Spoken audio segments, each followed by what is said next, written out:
દુનિયાનું સૌથી મોટું જૂઠ એ છે કે મારો દીકરો મોટો થઈને મારો સહારો બનશે.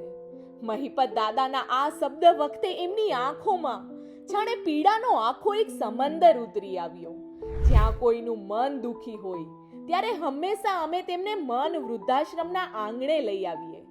અહીં અમે તેમની આરતી ઉતારી અને તેમના એ થાકેલા પગને પ્રેમથી ધોઈને ચરણામૃત લીધું.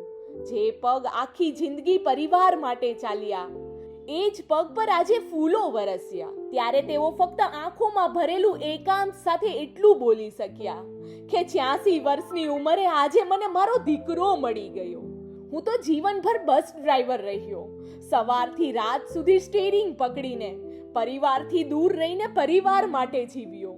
પણ આજે એ જ પરિવાર, મારી પત્ની, મારો એ જ દીકરો જાણે ક્યાંક અદ્રશ્ય થઈ ગયા.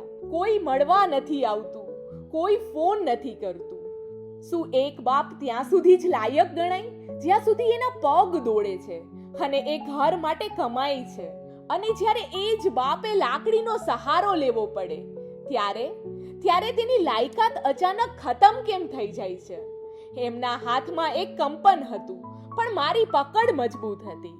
મેં એમને સહારો આપ્યો અને એની લાકડી પકડી. થોડું ચાલ્યા પછી દાદાએ બસ એટલું કહ્યું, હે ભગવાન, હવે મને પડવાનો ડર નથી.